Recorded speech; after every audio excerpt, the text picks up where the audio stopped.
नए कानून के मुताबिक जहां नॉन फाइलर कुछ बेच नहीं सकेगा या सेल नहीं कर सकेगा, उसी तरीके से फाइलर के लिए भी 3 बड़ी शर्तें रखी गई हैं। वो कौन सी 3 शर्तें हैं? अगर वो शर्तें पूरी नहीं होती तो फाइलर भी कुछ परचेज नहीं कर सकेगा। आज के छोटे से टॉपिक के अंदर हम इसको स्टडी करते हैं। आप देख रहे हैं प्रैक्टिकल लर्निंग है, उसमें हूं फ़हीम महबूब।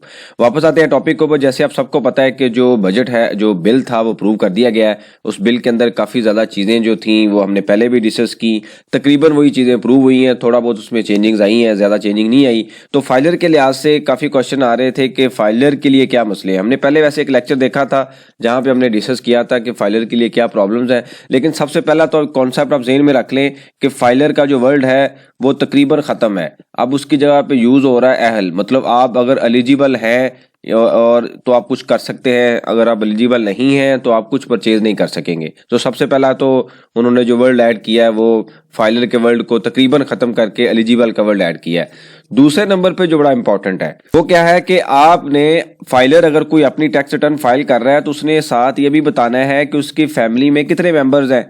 वो कहाँ पे लिखा हुआ है? यहाँ पे अगर आप देखें तो ये लिखा हुआ है कि इमीडिएट फैमिली मेंबर जो है वो उन्होंने फाइलर्स ने बताना है in respect of an individual shall include his parent. अगर उनके पेरेंट्स हैं उनका नाम वहाँ पे यानी कि उनका ऐड किया जाएगा, जो वाइफ है उनकी डिटेल ऐड की जाएगी, बेटे हैं और उनकी एज अगर 25 साल से नीचे हैं तो उनको भी उनकी डिटेल भी ऐड की जाएगी।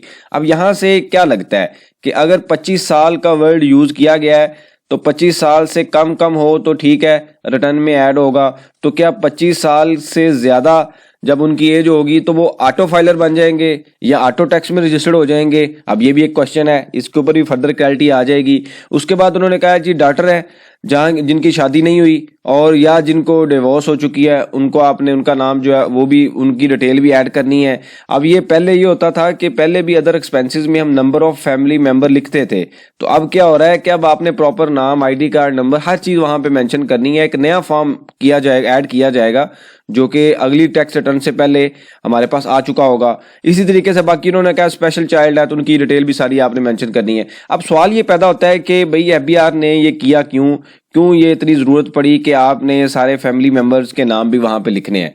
अब होता क्या था कि लोग क्या करते हैं कि जो फादर है उसने गिफ्ट दे दिया वाइफ को या उसने गिफ्ट दे दिया बच्चों को। इस तरीके से जो चीज़ें थी, जब टैक्स रिटर्न का ऑडिट होता है, फॉर एग्जांपल यहाँ पे फादर है और यहाँ पे सन है, तो जब कभी ऑडिट होता है, कोई मसला आता है तो फादर की रिटर्न को देखा जा रहा होता है। फादर ये कहता है जी मैंने तो अपने बेटे से कोई चीज ली है या बेटे को कोई चीज दी है, और एक वक्त में एक का ऑडिट हो रहा होता है, दूसरे का ऑडिट नहीं होता। सम टाइम ये भी होता है कि फादर का जो एलटीओ है या टैक्स ऑफिस है वो डिफरेंट है और सन का डिफरेंट है। इस वजह से ये जो चीजें थी गिफ्ट की या ट्रांजैक्शंस की वो घूम रही होती हैं, तो उस तरीके से ट्रेस नहीं होती। अब इसी वजह से उन्होंने रूल ऐड कर दिया कि जी अगर फॉर एग्जाम्पल आपने कोई चीज परचेज करनी है तो एक तो सारी डिटेल उनकी मेंशन होगी, दूसरा जो बड़ा इंपॉर्टेंट है, इससे अगला जो पॉइंट है इसी के साथ लिंक कर रहा है। अब होता क्या था कि जब हम टैक्स रिटर्न फाइल करते हैं तो सन ने अगर टैक्स रिटर्न फाइल की तो उसने अपनी टैक्स रिटर्न के अंदर कुछ अमाउंट शो कर दी और उसने कोई चीज परचेज कर दी। अब ये कहा जा रहा है कि जी आपके पास यानी कि जो फादर है या उसके पास अगर सफिशिएंट रिसोर्सेज होंगे तो टैक्स रिटर्न फाइल होगी। सफिशिएंट रिसोर्सेज को हमने पहले स्टडी किया था कि अगर फॉर एग्जांपल आपने 30 जून 2024 की टैक्स रिटर्न फाइल की हुई है और आपने दिसंबर 24 में आके, यानी कि ये साल पिछला है, ये जो पिछला साल कहां से स्टार्ट हुआ होगा, यहां पे होगा जुलाई 23 से जून 24, इसकी टैक्स रिटर्न जो है वो आपने फाइल की होगी इस साल की, फॉर एग्जांपल 30 सितंबर तक फाइल की होगी, एक साल की टैक्स रिटर्न। आपने अगर अगले साल में जो कि टैक्स ईयर 2024 और 25 है, दिसंबर 24 में कोई चीज परचेज करनी है तो इस जगह पर आपके पास फंड अवेलेबल होने चाहिए।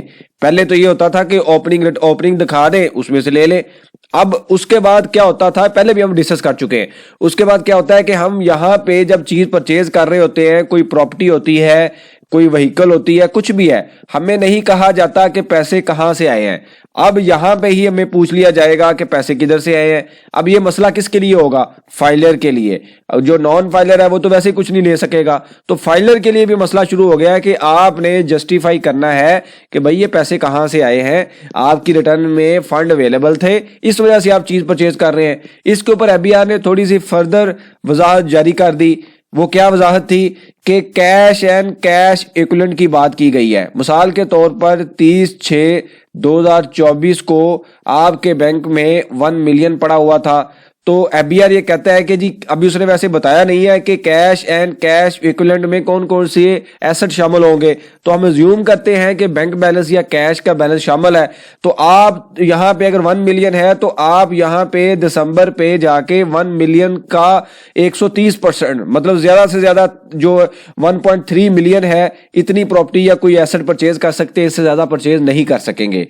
फर्दर उन्होंने ये कहा, यानी कि 130% का वर्ड यूज किया गया है कि 130% से ज्यादा परचेज नहीं कर सकते। फर्दर उन्होंने ये कहा कि जी अगर मिसाल के तौर पर 30/6/2024 पे आपके पास 1 मिलियन था और आगे जाके जुलाई 24 से दिसंबर 24 में आपके पास कहीं से कैश आ गया, कोई रेमिडेंस आ गई, कुछ भी आ गया, तो आपने ऑनलाइन स्टेटमेंट फाइल करनी है। आईआरएस के ऊपर एक फॉर्म दे दिया जाएगा, नया फॉर्म होगा। ये फॉर्म बिल्कुल उसी तरीके से होगा जैसे 7E का फॉर्म होता है।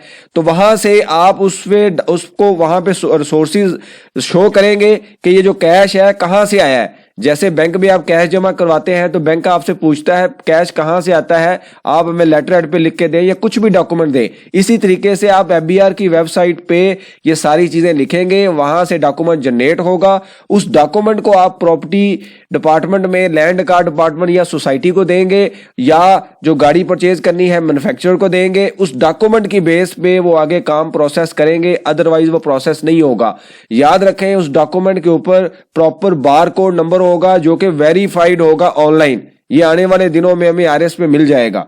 तो ये जनाब डिफरेंट तरह की जो कंडीशंस हैं वो फाइलर पे लग गई हैं। अब फाइलर भी जो बंदा है वो पहले ये होता था कि फाइलर हो जाए, जो मर्जी परचेज करते रहे, टैक्स रिटर्न में जाके अगर कोई चीज शो करनी है तो कर दे, नहीं करनी तो नहीं करेंगे, आईबीआर पकड़ लेगा तो टैक्स दे देंगे वरना निकल जाएगी। तो अब उन्होंने यहाँ पे टैक्स रिटर्न तक पहुंचने ही नहीं देना आपको, उससे पहले कह दिया जाएगा कि आप 1, 2 और 3 काम करें। अगर आप कर सकेंगे तो प्रॉपर्टी लेंगे, कर सकेंगे तो गाड़ी लेंगे, कर सकेंगे तो कोई कंस्ट्रक्शन कर सकेंगे यानी कि घर ले सकेंगे, अदरवाइज आप यहीं पे ही रुक जाएंगे। तो एक तरह से ये अच्छा स्टेप है, ठीक स्टेप है, लेकिन इसमें ऑब्वियसली टाइम कंज्यूमिंग होगा। आपको पता है कि जो भी एफबीआर चेंजिंग कर रहा है उस पर टाइम तो लग रहा है। तो ये सारी चीजें जो है वो थोड़ी सी लेट भी होंगी और टाइम के साथ मैच्योर होंगी। लेट्स सी कि ये कितना इफेक्टिव काम करते हैं। तीसरी जो चीज बड़ी इंपॉर्टेंट है वो ये है कि अब अगर आप लैंड कार्ड डिपार्टमेंट में जाते हैं या किसी सोसाइटी में जाते हैं, जो 5 मिलियन से ज्यादा अगर आप कोई प्रॉपर्टी परचेज कर रहे हैं तो वो आपको कहते हैं कि बैंकिंग चैनल के थ्रू पेमेंट करें,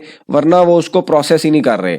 कई जगह पे तो हमने ये देखा है कि अगर 5 मिलियन से ज्यादा की प्रॉपर्टी आप परचेज कर रहे हैं तो बैंकिंग चैनल नहीं यूज करते, कैश दे रहे हैं, तो आपको 5% जुर्माना भी दे रहे हैं, लगाया जा रहा है, मतलब एडिशनल टैक्स लगाया जा रहा है। ये मैंने जो लास्ट लेक्चर बनाया था उसमें भी मैंने बताया था। लेकिन चूंकि नॉन फाइलर तो कुछ ले ही नहीं सकता, वो तो 5 मिलियन तक पहुंचेगा ही नहीं, उसने तो अपनी रिटर्न ही फाइल नहीं की, वो इन एलिजिबल है। तो ये भी मसला उस बंदे के लिए है जो फाइलर है, जो टैक्स रिटर्न फाइल कर रहा है। तो ये काफी जगह पर टाइट कंट्रोल हो चुके हैं, जिस तरीके से बैंक में होते हैं कि अगर आप एक काम करेंगे तो दूसरा होगा वरना नहीं होगा। मिसाल के तौर पर आपके बैंक अकाउंट में पैसे पड़े हुए हैं तो आप कुछ ले सकते हैं। मैं इसकी एग्जांपल आपको ऐसे देता हूं कि ये आपका बैंक अकाउंट है, बैंक अकाउंट में 30,000 पड़ा हुआ है, तो आप कितनी चीजें परचेज कर सकेंगे? 30,000 की, इससे ज्यादा परचेज नहीं कर सकते। अब क्रेडिट कार्ड में क्या होता है कि अगर आपकी लिमिट है 1 लाख की तो आप परचेज कर लेते हो, बाद में पैसे दे देते हैं। तो इसी तरीके से एफबीआर ने भी ये कह दिया है कि जी जितने पैसे होंगे टैक्स रिटर्न में उतने आप एसेट परचेज कर सकते हैं, यानी कि उसका 130% लगा लें, उससे ज्यादा आप परचेज नहीं कर सकते। वरना क्या होता था, पिछली रिटर्न में 30,000 है, यहाँ पे आके चाहे आप 10 लाख के एसेट ले लें, आपको कोई पूछता ही नहीं था। टैक्स रिटर्न में शो कर दें तो ठीक है, ना हुआ तो एफबीआर नहीं पूछेगा, पता चल गया तो दे देंगे टैक्स। तो ये हमारे यहाँ जो है इस तरह की इंफॉर्मेशन चल रही थी। तो अब एफबीआर ने जो कंट्रोल लगा दिया कि पैसे होंगे तो कुछ कर सकेंगे, वरना ये नहीं होगा। तो जहां पे नॉन फाइलर के लिए मसले मसाइल पैदा किए गए हैं, उसी के साथ साथ फाइलर को भी मजीद टाइट कर दिया गया है कि अगर आपके पास काफी रिसोर्सेज होंगे तो आप कुछ ले सकेंगे, अदरवाइज आप भी वेट करेंगे, आपको प्रूव करना पड़ेगा पैसा कहां से आया, टैक्स देना पड़ेगा, उसके बाद आप कोई चीज परचेज करेंगे। तो ये बेसिकली आने वाले दिनों में आप काफी चेंजिंग्स देख लेंगे, कुछ जगह पर अप्लाई होना शुरू हो गई हैं। और ये होता ही है कि जब कोई एफबीआर कानून इस तरीके से पास करता है तो जो रेलिवेंट डिपार्टमेंट होता है वो इंटरनल डॉक्यूमेंट शेयर करता है। तो कुछ दिनों तक लैंड रिकॉर्ड डिपार्टमेंट के पास भी आ जाएगा, जो व्हीकल मैन्युफैक्चरर हैं उनके पास भी आएगा। इसके ऊपर मजीद ये होगा कि फाइलर नेटवर्क तो बढ़ेगा, यानी कि लोग फाइलर तो होंगे एलिजिबल, और उसके बाद ऑब्वियसली इस पे कुछ टाइम लगेगा। इससे पहले जुलाई में एफबीआर ने काफी टाइट किया, जुलाई 24 में, तो लोगों ने काफी टैक्स रिटर्न फाइल की। अब ये दूसरा चंक है जिसमें वो कह रहे हैं कि तकरीबन 1,90,000 लोग ऐसे हैं जिनको हमने टैक्स नेट में मजीद लेके आना है। तो ये कुछ इंफॉर्मेशन थी फाइलर के हवाले से, और आपके पास कुछ सजेशन और क्वेश्चन आप मेंशन कीजिए, इसके ऊपर हम डिस्कशन करेंगे ताकि जो लर्निंग का प्रोसेस है कंटिन्यू रहे। बहुत शुक्रिया, जज़ाकल्लाह।